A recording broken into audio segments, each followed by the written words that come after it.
Good afternoon and welcome to The Screenshot with me, Lauren Roll.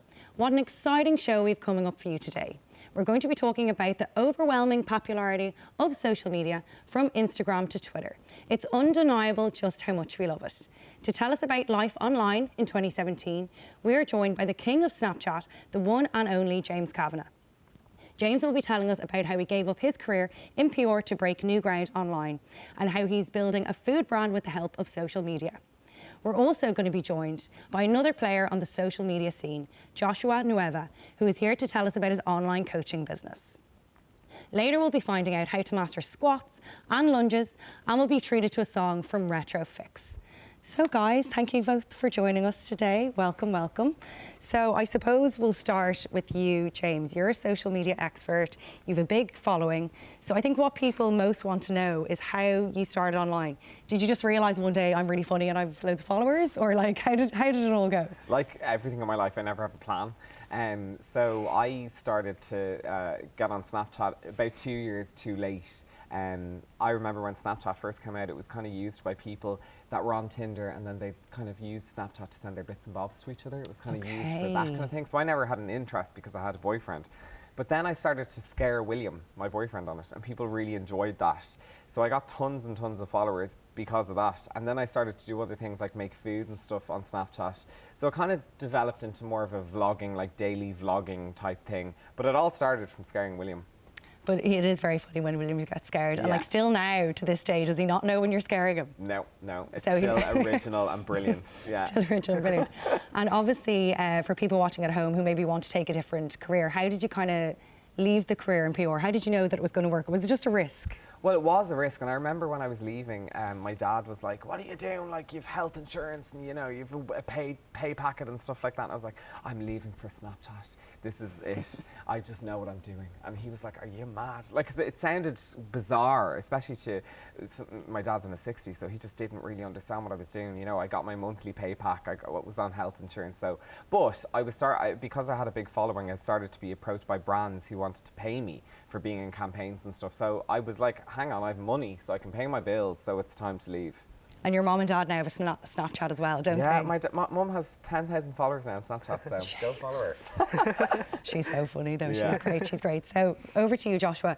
You obviously have been competing. You did a competition in October. You came second and you're only 19. Yeah. So jealousy of that.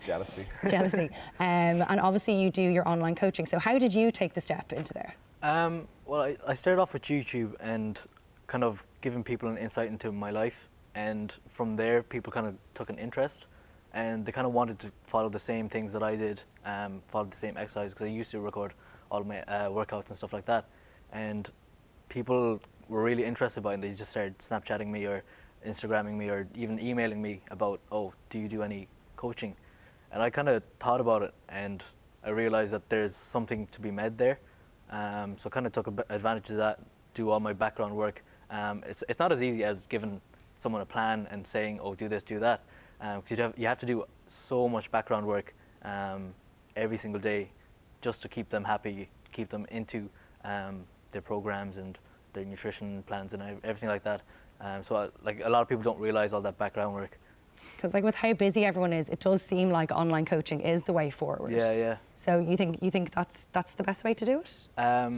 It's not the best way, but it's another way to help people. Especially if they're busy. Exactly, yeah. And obviously, James, recently you've been getting a lot of attraction over the whole sex ed video, and you've obviously done with the Let's Get Checked. So actually, before we talk about it, I think we're going to run to a VT. My name is James Kavanagh, usually found on Snapchat, but today I'm being filmed on a real camera. I do sex education lessons on my Snapchat every Tuesday. I get questions in from young people all over Ireland about sex things. And usually I'm okay with answering most of the questions, but some of them I'm a bit out of my depth. So I've partnered up with letsgetchecked.com, which are these gorgeous little kits you can get sent and do self-checks at home. And I'm going to talk to their Dr. Dom about some of the questions I got sent in to hopefully clear some stuff up. So stay tuned. So how did this all come about? You have to tell us. Yeah, it's odd from scaring to sexual education.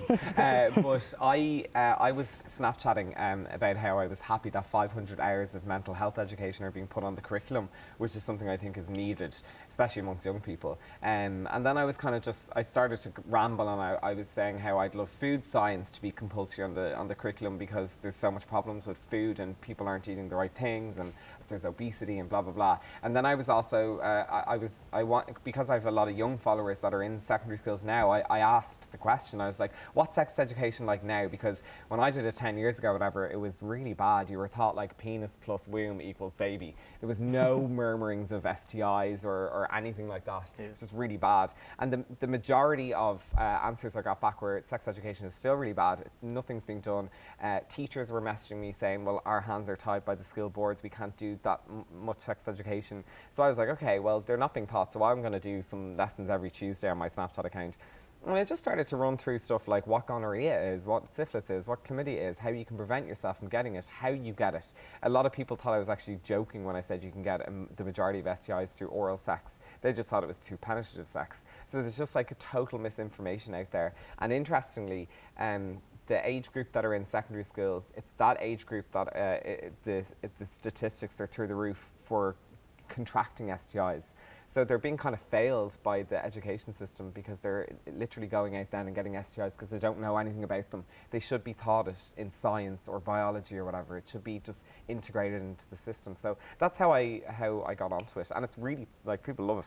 Yeah, you're obviously getting so much attraction from it, and it's great also that you're using your platform for such a positive subject. But we have to discuss the super sweet 27th video that everyone is talking about. You obviously love the funny videos, and this is probably my best one of all time. Now, wait till you see this. You're going to enjoy this too. We're going to throw to a VT.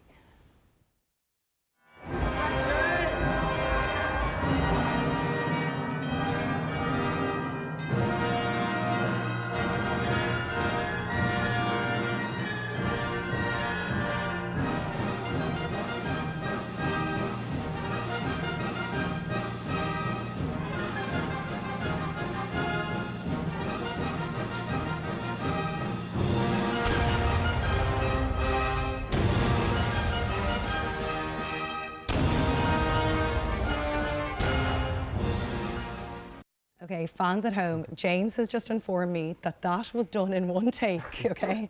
So all acting agencies out there, you have to hire James.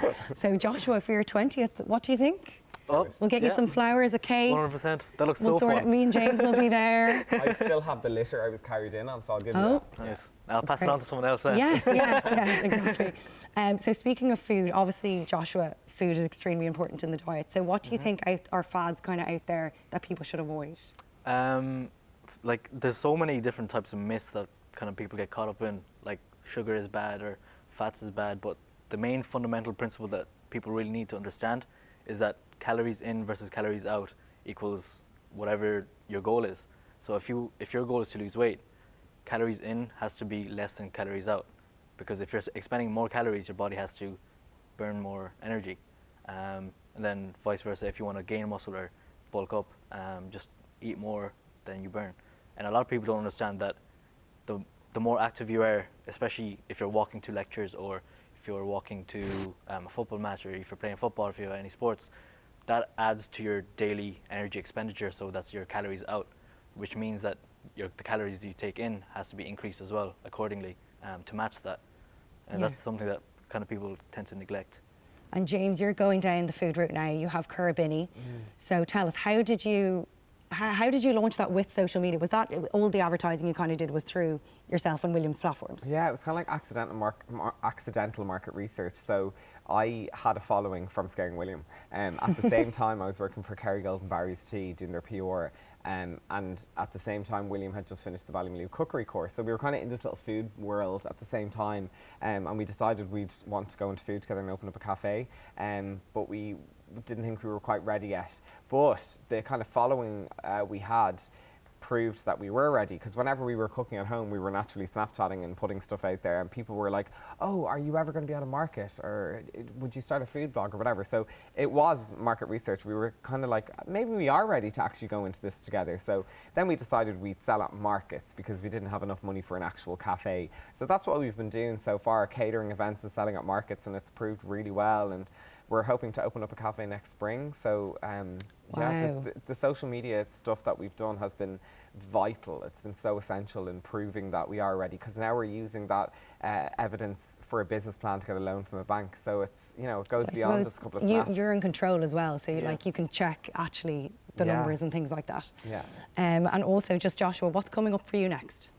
My plan is for this year is to take the year out. I was supposed to be competing in a couple of different shows, but as a natural bodybuilder, it takes such a long time to build muscle, and even to lose weight or lose fat. So my plan for this year is just to kind of ride it out and do my own thing for the next until April, which I plan on competing in RIBBF again. But until then, I'm planning on pushing my online coaching business. I also do graphics design, so I want to really push that as well. Sorry, we're going to have to hold that. We'll continue this after the break. Come back to us.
Welcome back to the show, everyone. We are back here with Joshua, and thank you again for joining us. So sorry you were cut off earlier, no but we have to get to the demo because you need to show us now. What is the biggest issue you see of people you train and in the gym? What's the biggest no-no that people do? There's a lot of different things that people tend to get confused with, especially with a squat. The squat is probably one of the most important movements in the gym that you see, but it's also one of the most complicated as well. I want to first start off by analyzing going about how to analyze a squat. So whenever you want to analyze a squat or even someone else's, you always want to start off with toes pointing forward first. Okay. I'm in a skirt, but I will try. Yeah. Okay. And I'm in jeans, so this might be too good. We're both inappropriate, but we'll figure it out. Okay.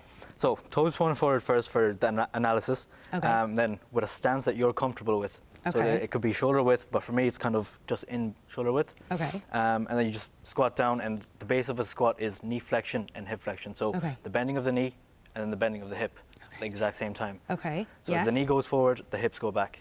You go down, down, down. Some people can't go too low. Yeah. And that's kind of prevented by their hip flexors, abductors, adductors, and sometimes their glutes as well, if they're too weak. But you can then move forward from that toes pointing forward position to toes pointing out. So if you're finding yourself kind of unbalanced as you go down, toes pointing out will help create a wider center of gravity. So toes pointing out. This is what I usually do as well. Squat down, down, down, right there. And you always want to hit parallel, and there's always two different ways to target different muscles in your legs. So let's say if you want to target your quads first, you want to bend at the knee more. Okay. So bending more like that. And then using these kettlebells, you can do some goblet squats as well. Yeah, so say someone's at home, they have a kettlebell.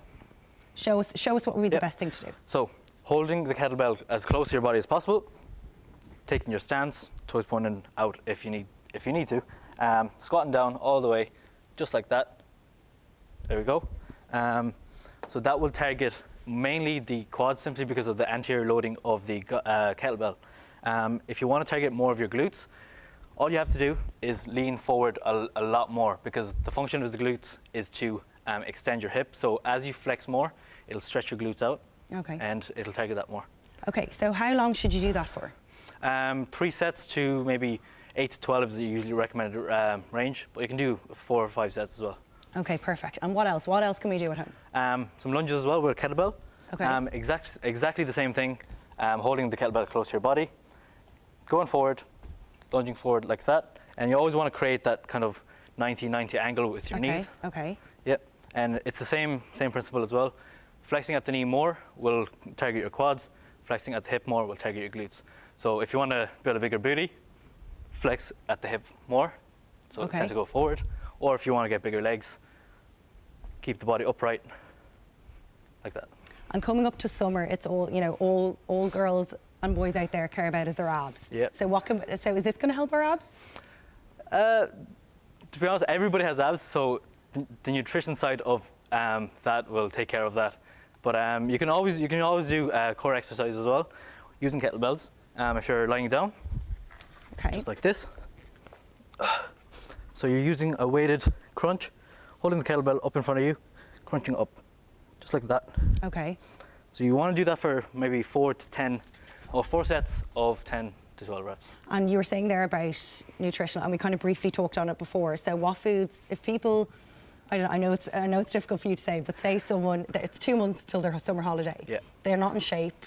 What would you suggest food-wise? Food-wise, more nutrient-dense food, so a lot of vegetables. The vegetables I usually go for are just lettuce, spinach, kale. A lot more nutrient-dense foods than calorie-dense foods, such as rice. A lot of people eat rice, pasta. So kind of, you can always include those calorie-dense foods in your diet, but in moderation. And you always want your diet to reflect your goal. It's that kind of calories in, calories out principle once again. And kind of, obviously we've talked about this on previous shows, there's all these juicing fads, all of these teas in the health food shop. Are these kind of the devil? Not really, but there's always a little bit of science with that. But again, it's that fundamental principle of calories in, calories out that is the main factor. Because I did a juicing diet once, spoiler to everyone at home. I lost 10 pounds in a week, and then I think I gained 25. So it was I lost in the end, but it was fun for the time that it was. I looked well in the bikini, but so you're saying, take care of the diet, do your exercises, and you'll be golden. So thank you so much for joining us. It was a pleasure. I'm going to do them when I get home, I swear. We'll be back after the break with Retro Fix.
Welcome back to the show, everyone. Unfortunately, we're coming to an end, but I am here with Retrofix.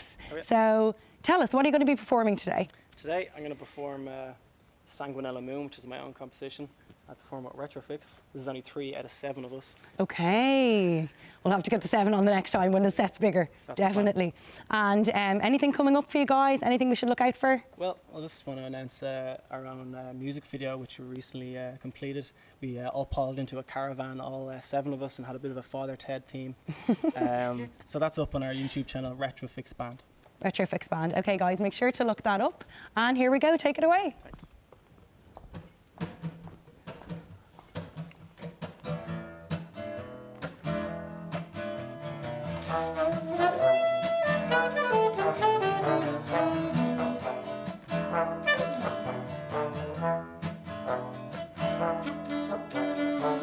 Sanguinella moon, I'll be lucky if I see you soon.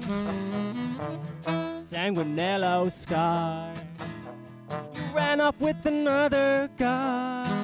You're so crazy, why did you leave so soon?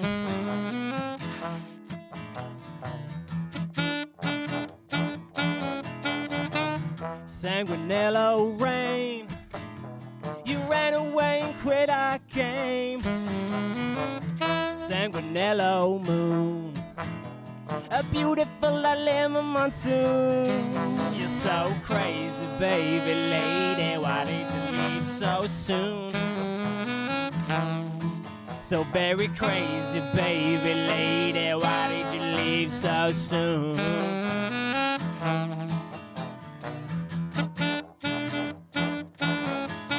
It takes 2 to know. I'll find it when the wind blows. It's never enough for you. And you get more loving than I do. Hey.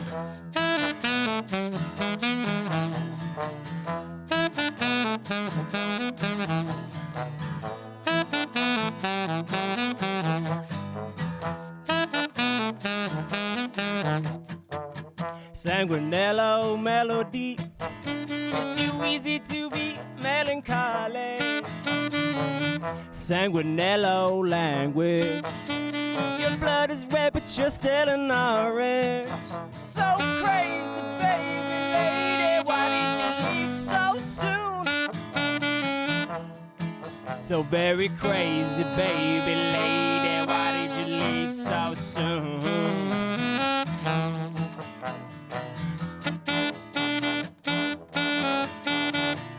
Sanguinella delic, break free from your usual conflicts.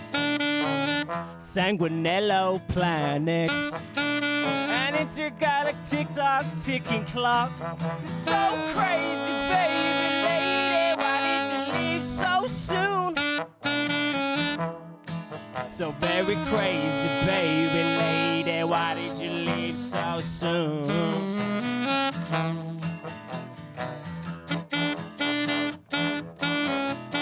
It takes 2 to know. I'll find it when the wind blows. It's never enough for you. And now I give more loving than you do. Hey!